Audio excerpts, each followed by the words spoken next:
All right, so today we're talking about something that I think is near and dear to most people's hearts, at least here in the southern part of the country, southeast to be exact. We're here in North Carolina in Charlotte. I was just talking to somebody earlier today who called me and was like, "How you guys doing?" I was like, "Man, we're doing great," which is weird to say that not all of Charlotte, but a lot of the Charlotte area just got spared from the storm, specifically South Charlotte where I live. Bunch of rain, bunch of wind. I had a tree branch fall in my backyard, but never lost power, never had like significant flooding. Other parts of Charlotte got a lot of damage, flooding, high winds, businesses damaged, homes damaged. But then you move west and get into the western part of the state, specifically up into the mountainous areas of North Carolina, and it's complete devastation. And so the topic for today is, as business owners, specifically us, obviously, but business owners in general, what can you do and what should you do with the resources that you have, regardless of your size, whether you're our size or you're $100 million company or $1 billion or a $10 billion company? What can and should we be doing to really make our mark within the community, not just here locally in Charlotte where we operate, our local market, but outside of this. And it could span even outside of our state with other natural disasters or things that happen where people need help. So over to you, Ted, for initial opening thoughts and maybe, kind of a 1 to 2 minute update for the group on what we're doing as a company to help our friends in the western part of the state. I really like this topic because number one, it's a way to demonstrate to your community that you're more than a junk removal business. You're more than a provider of a service that people may need, but you're a good human, right? You're doing your part to really truly try to make the neighborhoods and the communities better. And no matter where you live, like we're talking about Hurricane Helene. But whether you're out on the West Coast where you experience, extreme weather from sometimes rain and wildfires, like they had incredible flooding out in California. And right before that, they experienced one of the worst droughts ever. And before that, they had some of the worst fires, I think, in their history. If you're in Florida, you have hurricanes. If you're in Texas, you have hurricanes. If you're up north, you have really bad snow and sometimes hurricanes. If you're out in the Midwest, same thing, you have devastating snow that comes along. So no matter where you live, there are natural disasters or even just events. Maybe it's not a natural disaster, but there are events you can get involved in. For example, it could be if there's a battered women's shelter, if it's a wounded warriors type of a nonprofit, you can get involved in even churches. But finding ways that you can prove that you're more than just a home service provider is really important. And I think this is an area where we can do an even better job. And that's why this topic really is an important one, because Hurricane Helene barely missed us. I mean, we were really, really blessed that this thing passed by us and just gave us a bunch of rain. I live more out in the country than you do. And so we were prepared for the worst. I've got a lot of trees around me. And yet the worst that we had was just really, really heavy rains. Even the wind was not bad. I didn't lose any panels on my shed, nothing. So north of us, though, just about an hour, you get into areas like Morganton, where they had extensive flooding. In fact, I talked to a guy who lives in Morganton who said, man, the water level was so high that when I drove by the McDonald's and the Planet Fitness, there was about a 6 to 8 inch gap at the top of the door. And that's where it ended. That the water rose to almost the very top of the door. So just process that for a second. You're talking about 6 feet, 6.5 feet. So that's Morganton, which you don't hear a lot about. So the flooding was incredible. And to steal your phrase, to set the table, especially for those that aren't really familiar with this area, maybe they're new to the area. To put things in context, places like Black Mountain, I saw one, I think it was Marshville, but those areas have been completely decimated. It's hard for people to understand just how bad it is because they're saying the footage you're seeing on YouTube and other places, it doesn't do it justice because there are still so many, the worst things you can imagine. I think you have to look at your business model. And for us as a junk removal business, is we have items that are in good condition, couches and love seats and dining room tables and TVs and washers and dryers, things that we keep in storage for this type of a thing.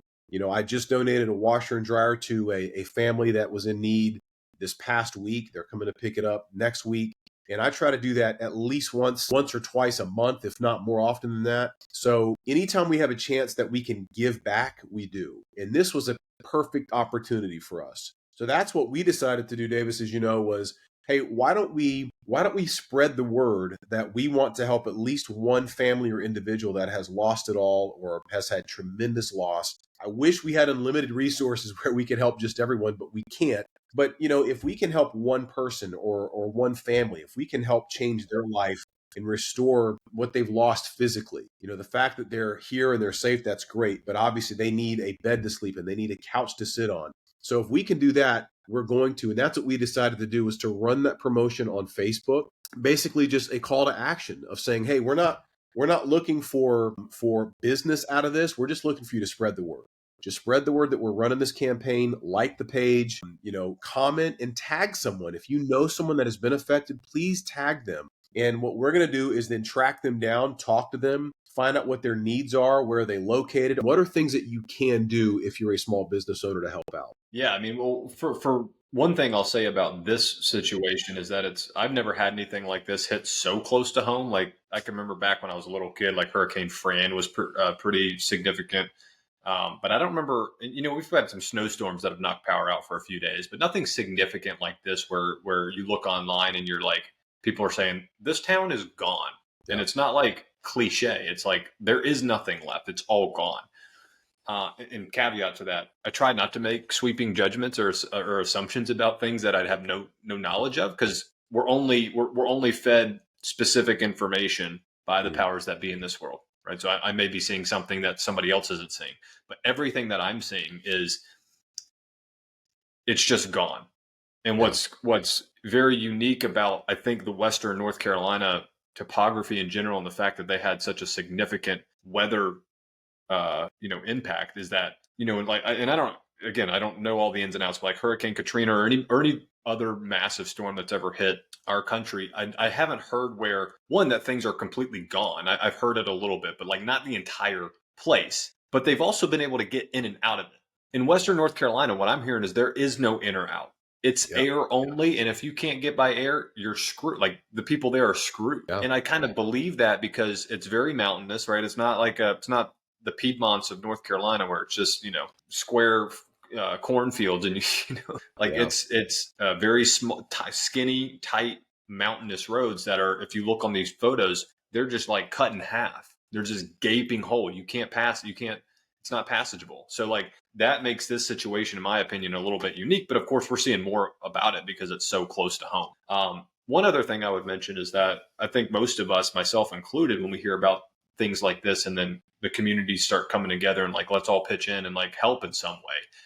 A lot of us, I think about, well, I don't have the means to do it, because we think grand gestures. We think helicopters. I don't have a helicopter. I don't have a plane, but you can help, and you hear it with just philanthropy in general. Like you can help on the smallest scale that you think is small, but it makes a massive impact to somebody else. Like even giving like, $5, if that's what you can give at church, or, giving $10 to, your favorite volunteer organization, like that type of stuff in these types of scenarios is incredibly helpful. If you can just donate a couple of, cases of water and you find the right place where it needs to go to. I know in Charlotte, we've seen all sorts of outfits stand up like collection centers, and they've put out posts of like the types of items you need to bring. Like it's not as clear cut as one would think, like, because they have to go on planes. There's a weight issue, a space issue, like they only can take certain items, but they're all over, the Charlotte region. And as business owners and just citizens in general, you can get to that level where you can scrape and find ways to, to volunteer just goods on a small scale. You don't have to be the helicopter guy. It's great if you are, and you have the time and resources to go and provide your helicopter free of charge, which is, we all know, is not an inexpensive thing to get up in the air. Anytime you throw up a private plane or a helicopter, it's incredibly expensive. But those are some things I would say there. But like, to answer your original question of other things around the country, you hear about the wildfires, you hear about, you don't hear much within like, the mountainous states out west, like Utah and Colorado, much of significantly cold, snowy weather coming through and doing a lot of damage. Maybe I'm just oblivious to it, but like, I'm sure they have avalanches, right? They have avalanches where people get buried. Like, who knows what local businesses can do there, but they have resources. Like your local business in a mountainous town, give what you can. But nothing really comes to top of my mind in terms of what can you do. I think it's all. I saw here's a good example. I saw a guy who just experienced the Hurricane Helene in Florida, and he's a local business owner that has dumpsters.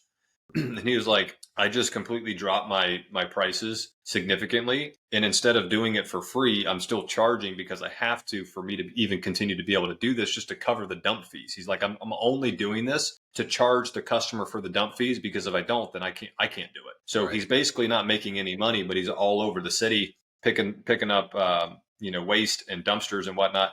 And he's trying to get it dumped. Here's another little issue as part of this whole weird thing that seems to be going on. Yeah. The landfills aren't accepting it. And he went through this whole 4 or 5 minute video yesterday, not to go down a rabbit hole, but Yeah. about why he thought that was odd and that you have to go over to these FEMA outfits that he thought was accepting it, but they're also not accepting it. They literally told him to take the dumpsters and the trash back to the customer's house and let it sit. And he was like, that seems like a sanitation issue, right? As soon as we just start leaving trash all over the city. Anyways, that as somebody very close to the type of industry we operate in is something he's doing with his resources to be able to help his local community. And that is just getting storm debris cleaned up, basically free of charge. Like I've got costs at the landfill, whatever it is, $50 a ton.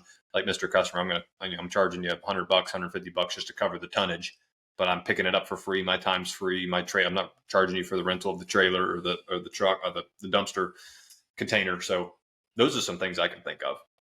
Yeah, I try to always use that lens of if there are other junk removal companies that are out there, whether they're startups or maybe they've been doing this for years and years. But if they come across our channel or they watch this video and maybe they're not super active in their community and are wondering, what can I do? Right? Especially to your point, if they live in an area that doesn't have these types of catastrophes or natural disasters that come through. What you can always do, no matter where you live, that's just great for your community. And again, shows that you're more than just there to take people's money, because we all are, right? We all have to make money. There's nothing wrong with that.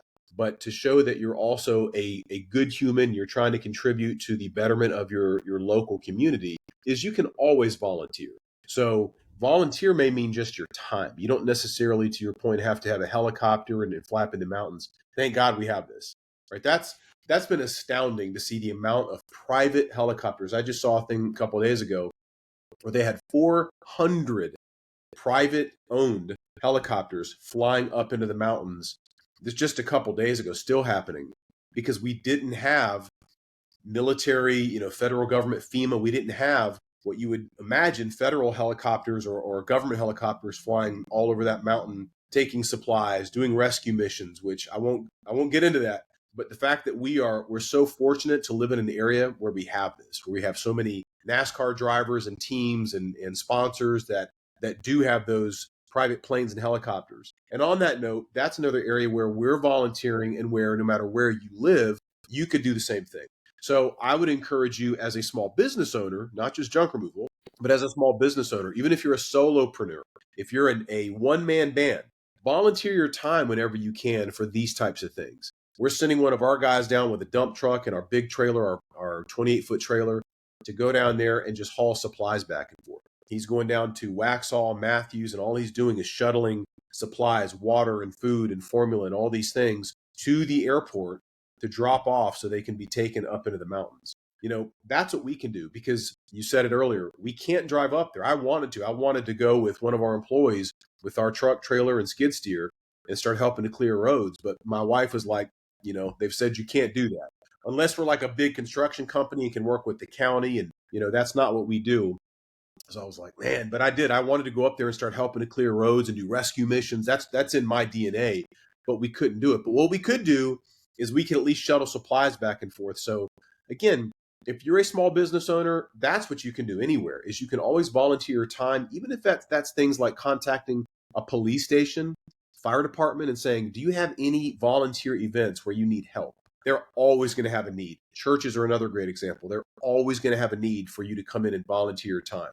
So that's how I would recommend that you dip your toe in the water. And I've also seen where you can do major events that are not necessarily volunteer. Sometimes you can go and do events like car shows, and you can actually pay to be there as a vendor. And so to me, it all works in that vein of community outreach. Just being a local presence in your community is so important. And that's an area that we have said we're going to do a better job of moving forward, is getting even more involved in community events, volunteering our time, our effort, our money, our supplies, and things that we have because again, it's about being more than just someone that's taking their money, providing a service. It's about how am I making my community better, and how am I proving it. I'm not just saying it. It's not just on my website. I'm proving it. I'm putting the time and effort into it. Well, I think it's important just to, the last thing I'll say is just understand like what you're good at or what you have available. Yeah. And one thing I can think of is just awareness. Maybe you're big into social media and you've got a good audience. Use the platform for something good. Whether you operate heavily on TikTok or Instagram or Facebook, like